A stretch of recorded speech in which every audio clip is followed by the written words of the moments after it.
clock is ticking, and the world is holding its breath.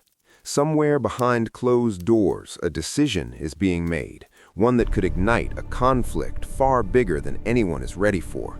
And at the center of it all, a single, narrow stretch of water, the Strait of Hormuz. But here's what makes this moment terrifying. This isn't just another political warning. This is a countdown. A deadline has been set, and if it's not met, the consequences could unfold in hours, not days. Tensions are exploding between the United States and Iran. Messages are being sent through intermediaries. Words like ceasefire are being used, but behind those words, pressure, threats, and something much more dangerous, uncertainty. Because when powerful nations start talking like this, history tells us one thing: they're already preparing for what comes next. Reports suggest that critical infrastructure could become targets, power systems, bridges, strategic choke points, the kind of strikes designed not just to warn, but to cripple. And Iran, they're not backing down. Their military response isn't just defensive, it's defiant, calling the threats empty, even humiliating. That kind of language doesn't de-escalate a situation, it fuels it. Meanwhile, attacks are already happening across the region.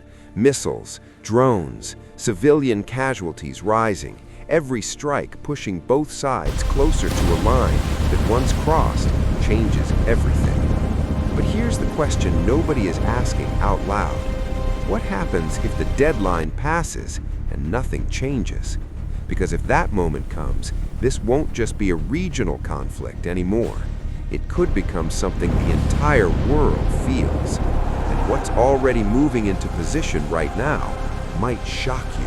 Right now, behind the headlines and official statements, something much bigger is unfolding.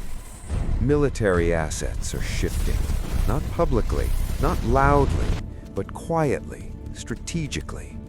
Naval forces are tightening their presence around the Strait of Hormuz, and that's no coincidence, because this narrow passage isn't just water, it's the lifeline of global oil. Nearly a fifth of the world's oil flows through it. Now imagine that flow suddenly stopping. Prices wouldn't just rise, markets could panic, economies could shake, and countries far from the conflict would feel the impact overnight. This is why the deadline matters. This is why every word being spoken right now carries weight. But here's where things get even more dangerous. The communication between both sides isn't direct.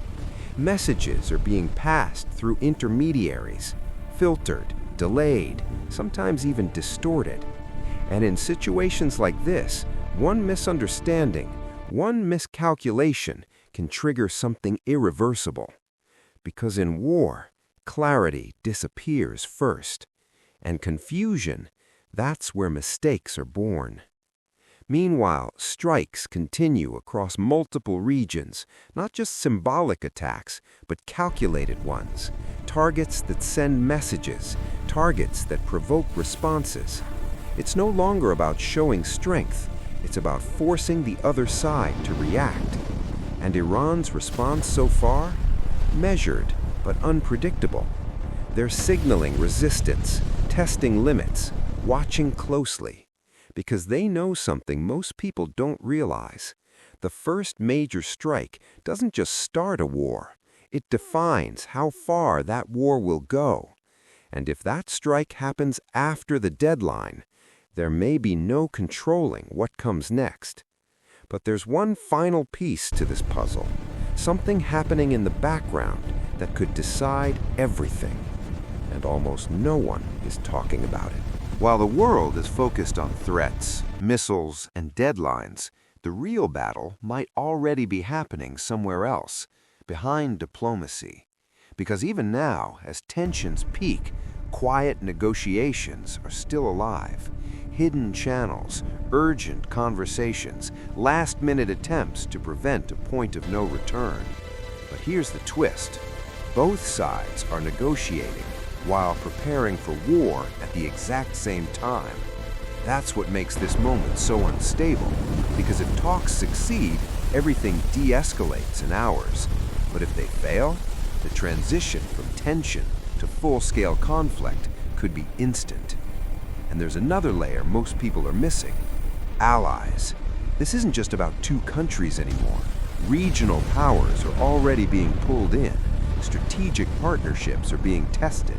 And if one side makes a move, others may be forced to respond. That's how conflicts spread, not slowly, but all at once. And then there's the psychological game. Statements meant to intimidate, responses designed to show strength, each side trying to control the narrative while hiding their true intentions. Because in modern warfare, perception is power.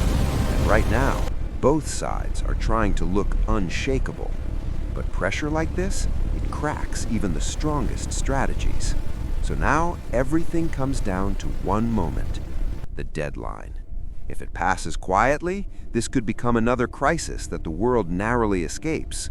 But if it doesn't, if even one strike crosses that invisible line, this won't just be a headline anymore. It will be the start of something far bigger than anyone planned. And by the time the world reacts, it might already be too late.